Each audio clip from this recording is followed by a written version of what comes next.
Hello, everyone. Welcome to today's session. I'm Advocate Sakshi Aswal, and this is our fifth lecture with respect to contract law series. In this lecture, I'll be discussing free consent under the Indian Contract Act 1872, and we'll be analyzing sections 13 to 22. Apart from that, we'll also discuss all the legal provisions dealing with the same and even the landmark judgments and certain practical aspects as well. So I consider this topic very important. Free consent जो Indian contract act 1872 के sections 13 से 22 तक deal करता है और cover किया गया है, वो बहुत ही इम्पोर्टेंट एस्पेक्ट्स को डिनोट करता है। जब भी हम किसी कॉन्ट्रैक्ट की बात करते हैं उसकी वैलिडिटी के लिए सबसे इम्पोर्टेंट एस्पेक्ट है कि पार्टीज की यू नो एक्सेप्टेंस, उनकी परमिशन बिल्कुल फ्री और जेन्युइन होनी चाहिए, तभी वो कॉन्ट्रैक्ट में एंटर कर सकते हैं।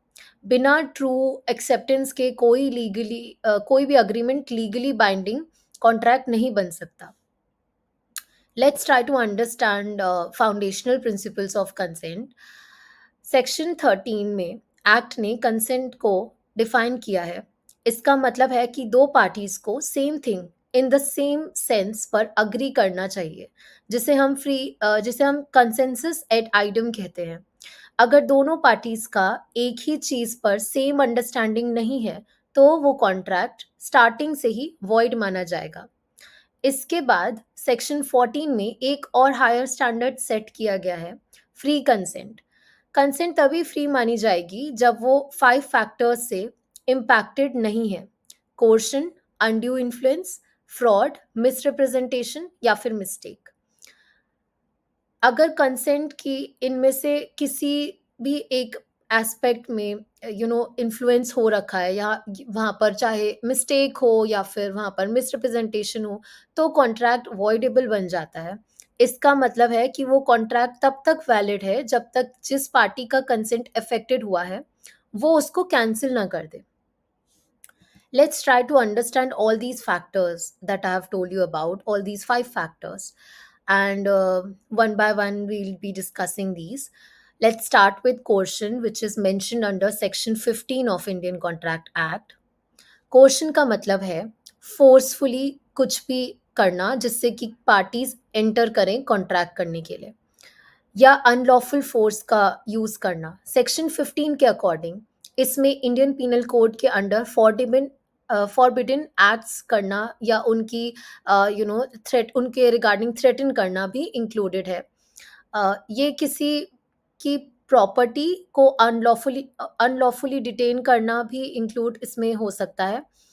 इसका एम होता है कि जो पार्टी है सामने वाली, उसको फोर्स किया जाए कॉन्ट्रैक्ट में एंटर करने के लिए। ये डेफिनेशन सिर्फ फिजिकल वायलेंस तक लिमिटेड नहीं है, बल्कि इसमें किसी भी पर्सन की लाइफ, प्रॉपर्टी या फैमिली को थ्रेटन दे करना भी इंक्लूडेड है। इसके रियल लाइफ एग्जाम्पल भी हैं, like we have case law Chikkam Amiraju versus Chikkam Seshamma, 1912 का ये केस है।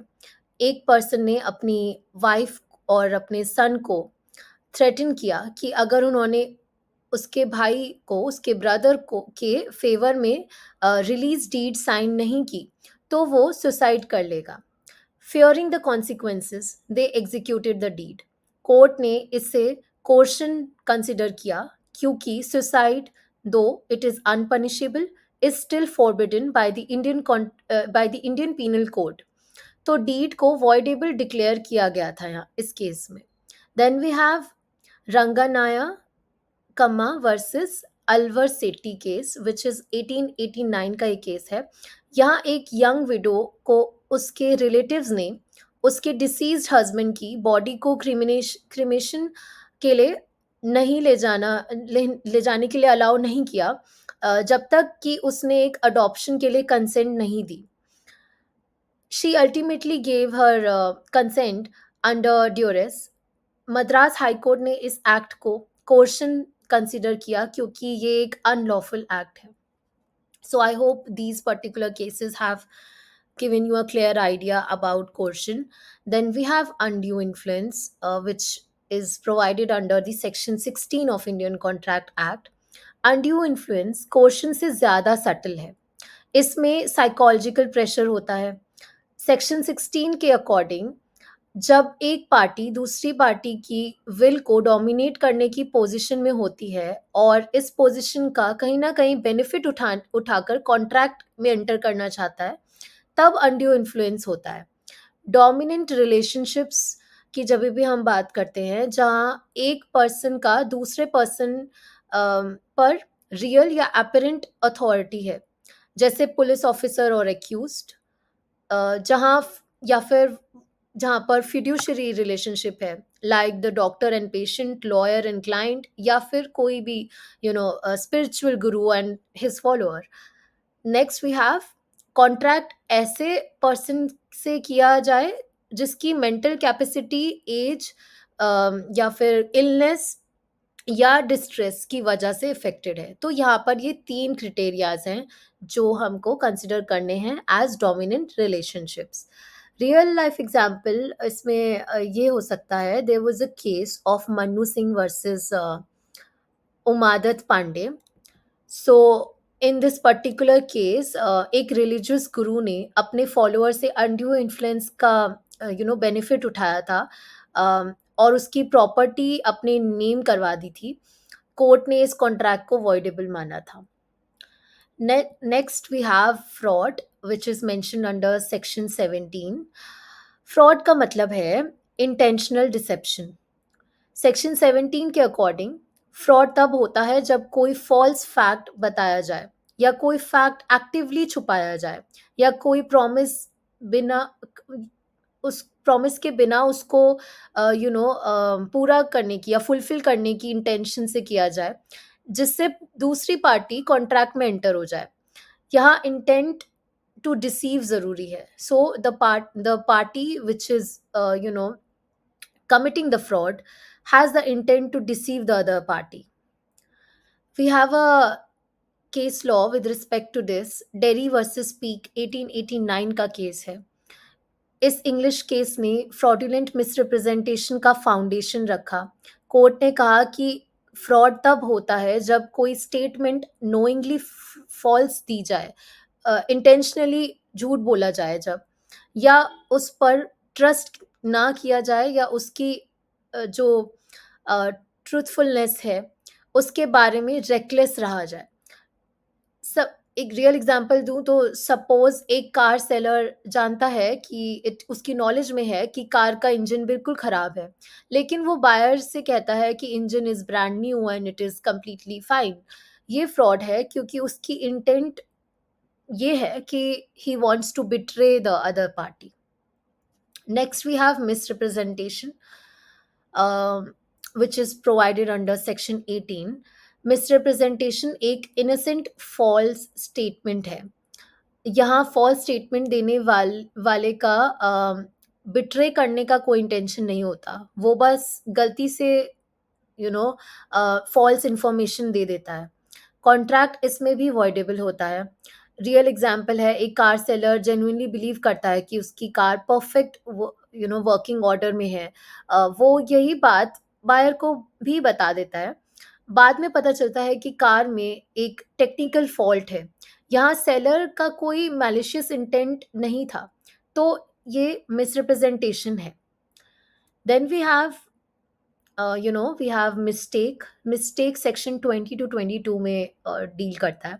I hope one by one you are able to understand all these factors. I'm giving the examples as well. And if you will go through the case laws in depth, then also it will give you a more clearer idea. Let's start with mistake now. Mistake का मतलब है एक incorrect belief जो parties को contract के terms या material fact को लेकर मिसअंडरस्टैंडिंग में डाल देता है. इसका रिजल्ट कॉन्ट्रैक्ट की वैलिडिटी पर डिपेंड करता है कि मिस्टेक किस तरह की है. First we have mistake of law which is provided under section 21 of Indian contract act. Ignorance of the law is no excuse. अगर आपको इंडिया के लॉ के बारे में नहीं पता है तो कॉन्ट्रैक्ट वॉइडेबल नहीं होगा. Second, bilateral mistake of fact, which is provided under section 20. अगर दोनों पार्टीज एक important फैक्ट पर गलत हैं तो अग्रीमेंट void हो जाता है. Next, we have unilateral mistake of fact, which is provided under section 22 of Indian Contract Act. अगर किसी एक पार्टी गलती यू नो अगर सिर्फ एक पार्टी गलती करती है तो कॉन्ट्रैक्ट वैलिड रहता है. Then we have a case law, which is Raffles versus Rachel Horse 1862 का केस है. इस केस में एक कॉन्ट्रैक्ट था x Peerless from Bombay ship से कॉटन सप्लाई करने का. पर वहाँ दो शिप्स थी, एक अक्टूबर में और एक दिसंबर में. पार्टीज ने अलग अलग शिप्स के बारे में कंसिडर किया था. कोर्ट ने डिसाइड किया कि कोई वैलिड कॉन्ट्रैक्ट नहीं था, क्योंकि दोनों पार्टीज का मीटिंग ऑफ द माइंड्स हुआ ही नहीं था. Right, they did not have a very clear idea about the sailing of the ship, and the core issue was whether a valid binding contract existed between the both parties, despite the parties having a different understanding of fundamental term. So there was no true meeting of the minds in this case. Now let's do comparative analysis of these vitiating factors. Nature of the act. Let's quickly recap the key differences. If we consider the nature of the act, we come to know that coercion में unlawful threat या force होता है. Undue influence में dominant position का misuse होता है. Fraud में deliberate dissipation, misrepresentation में इनोसेंट फॉल्स स्टेटमेंट होता है. फ्रॉड में मैलिशियस इंटेंट होता है बिट्रे करने का. मिसरिप्रेजेंटेशन में no intent to deceive. Mistake में तो हम ये कह सकते हैं कि इंटेंट का क्वेश्चन ही अराइज नहीं होता. Effect on contract, coercion, undue influence, fraud और मिसरिप्रेजेंटेशन सब वॉइडेबल कॉन्ट्रैक्ट्स बनाते हैं, जबकि बायलेटरल मिस्टेक ऑफ फैक्ट के केस में कॉन्ट्रैक्ट स्टार्टिंग से ही वॉइड होता है. Let's try to understand this concept better with some scenario based questions. First question, the art collector scenario.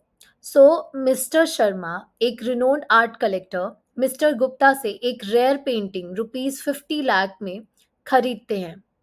Mister Gupta उससे उनसे कहते हैं कि ये पेंटिंग 17th सेंचुरी के फेमस आर्टिस्ट राजा रवि वर्मा की है, और मिस्टर गुप्ता जेन्युइनली बिलीव करते हैं कि ये ट्रू है. बाद में मिस्टर शर्मा को पता चलता है कि ये पेंटिंग राजा रवि वर्मा की नहीं है, बल्कि उनके एक स्टूडेंट की है.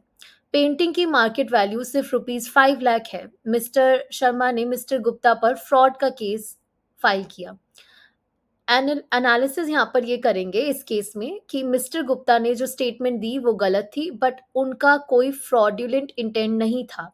वो सच में बिलीव करते थे कि पेंटिंग ओरिजिनल है, इसलिए ये केस फ्रॉड नहीं कंसिडर किया जाएगा. राइट, बल्कि मिसरिप्रेजेंटेशन का है ये case. Mister Sharma aggrieved party होने के बेसिस पे कॉन्ट्रैक्ट को रिसेंट कर सकते हैं और ₹50 लाख वापस मांग सकते हैं, लेकिन वो डैमेजेस क्लेम नहीं कर सकते, क्योंकि मिसरिप्रेजेंटेशन में डैमेजेस का ऑप्शन तभी होता है जब नेग्लिजेंस प्रूव हो पाए.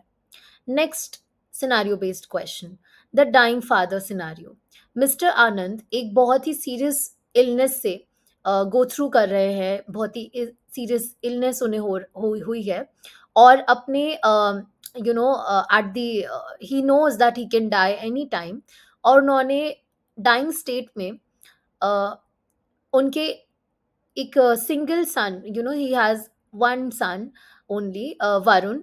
उनकी उनको लुक आफ्टर करने के लिए, उनका ध्यान रखने के लिए वरुण अपने फादर पर प्रेशर डालते हैं कि वो उनके सारे एसेट्स, सारी की सारी प्रॉपर्टी उनके नाम कर दे, और कहते हैं कि अगर उन्होंने ऐसा नहीं किया तो उनको वो अकेले छोड़ देंगे, और that he will be lonely and he will not take care of him.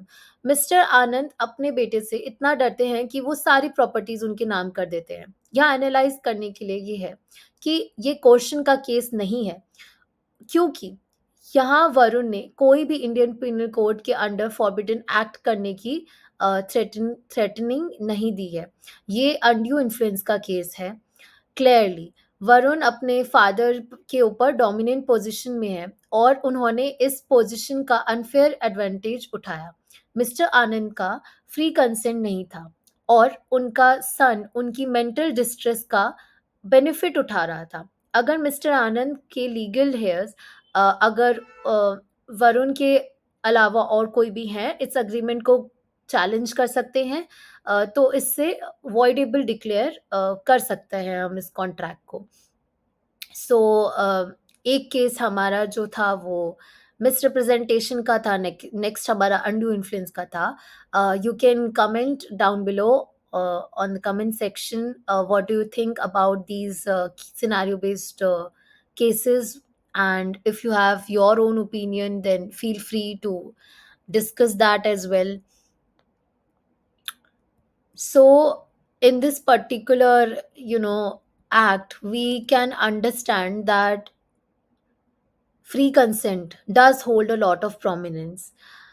Free consent कैसे कॉन्ट्रैक्ट लॉ का एक इम्पॉर्टेंट पार्ट है, क्योंकि coercion, undue influence, fraud, misrepresentation और मिस्टेक ऐसे फैक्टर्स इंश्योर करते हैं कि अग्रीमेंट्स जेन्युइन है। लॉ इन फैक्टर्स को प्रिसाइसली डिस्टिंग्विश करता है, जैसे फ्रॉड, इंटेंट टू डिसीव और मिसरिप्रेजेंटेशन, नो इंटेंट, ताकि कोई भी वी वुड से रॉन्गफुल एक्ट की कैटेगरी और रेमेडीज का हमें पता चल पाए, we can clearly understand what exactly it is.